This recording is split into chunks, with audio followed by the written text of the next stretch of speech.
Hey guys, it's Chris again, the real CMAC as I'm known on ECF Vapotron YouTube. We're going to do a hardware review today. Thanks for tuning in. Today we are looking at the CE6 from Canvape.com. This is obviously a Clearomizer, a top coil Clearomizer. Now normally I would do a little down shot, show you all the bits and pieces, but there's really not too much to this one. You have a Stardust style screw-on drip tip. Inside you have two long wicks. Now I do have juice in this, so you can't really see the wicks very well. They do extend right down to the bottom. They are braided together, so it's not a bunch of little wicks. It's just two long, big wicks, and they obviously feed juice up to the coil in the top there. Okay, and probably the most important thing to note about this Clearomizer is the connection. There you go. That is a 510 connection, but it is very recessed. It's in there quite deep. So unless you have an Ego battery or something with that'll allow that skirt to fit over your connection, you're going to need to use a 510 to Ego adapter. For example, the lava tube. That will not go on the lava tube. If you put a 510 to Ego adapter on there, it fits fine. But I'm going to be vaping it on my Evo. It does fit on the Evo just fine. Okay, so just going to screw it on there.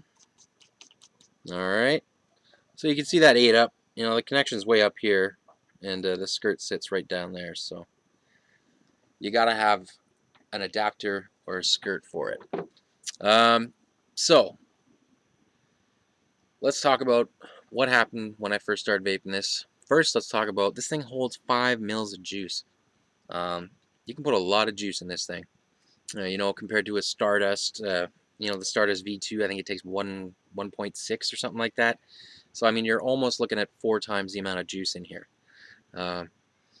So if you're not a fan of filling your Clearomizer every 5 minutes, this one might be for you.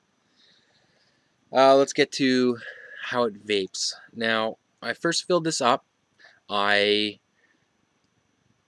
got a few dry hits. I mean, I let it sit for a good 10-15 minutes before I even touched it, just to allow it to the juice to wick up there into the coil. And you know, it started out I really wasn't too pleased with it, but that only lasted 5 or 10 puffs. Then it really started kicking in. It really started performing well. I should also note this is not changeable heads. It is one head. The bottom does not open for cleaning. You do have to just put some water in there. What I do is I just put some water in there, put my finger on the top, swish it around. I do that 5 or 6 times. Gets the gunk out of the wicks or your old juice. And then I always do a dry burn on these.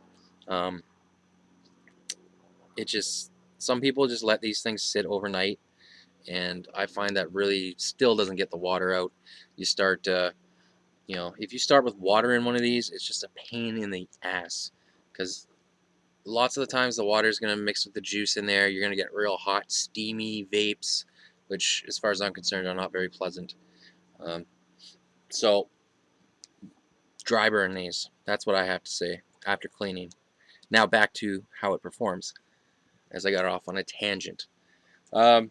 So, 4 or 5, you know, maybe 10 puffs before I started getting the flavor, I started getting the throat hit. Let's take a vape of it.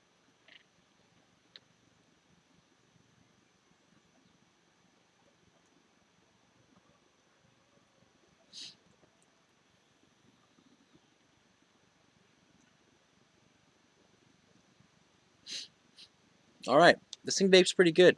You get tons of vapor out of it. The throat hit is really good on this. I don't find it mutes the throat hit much at all.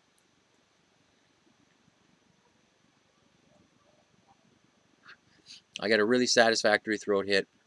I don't have to tip it all the time.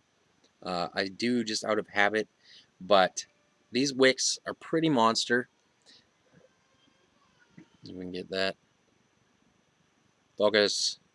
Okay, so you got some pretty big wicks there, and they do pick up quite a lot of juice. It doesn't seem to have much of a problem feeding it in there. Uh, I have, after the initial very, very short break-in, I've had no dry hits off of this.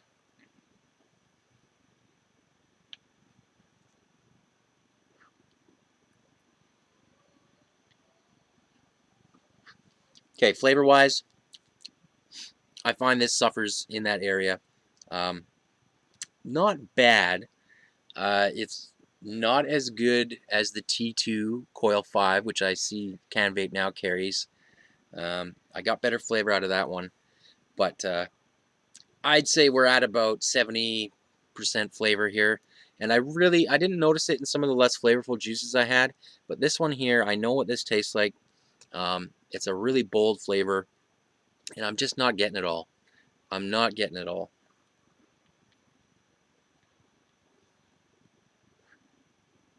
That being said, it's okay.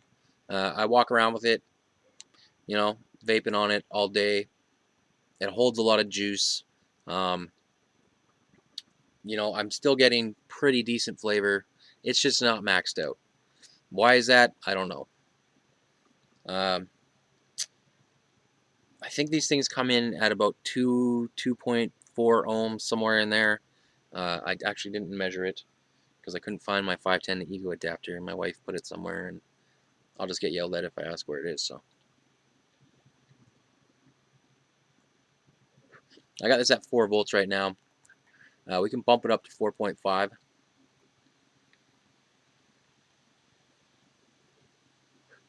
4.5 gives you a real warm vape. Still vapes well. I'm not getting dry hits. Doesn't really improve the flavor much.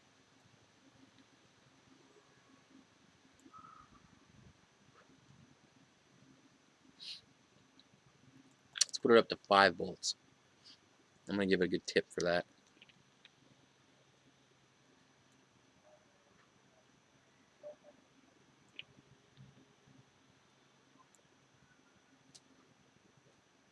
It still handles pretty well up there too.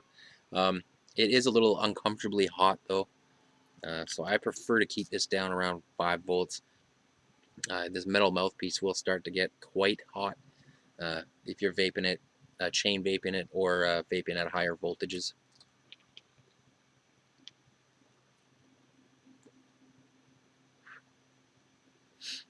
It's not bad though.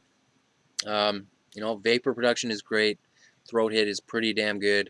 It's just the flavor that suffers. Now, as far as problems with this, other than the flavor, it does flood quite a bit, especially if you're just leaving it sit down. I try to keep this standing up when I'm not using it, but inevitably I will knock it over. It'll sit there for 5 minutes. I'll pick it up. It'll be flooded a bit, so it gets gurgly. I've, I'm blowing it out fairly often. It's pretty much, any Clearomizer is going to do that if you leave it sit here. But I think just because of these big wicks, there's just too much liquid getting in there when it's sitting on its side and you're not using it. Um, you know,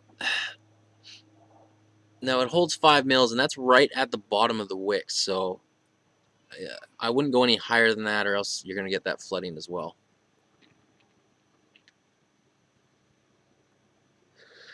And it's flooding a bit right now just because I was letting it sit like that.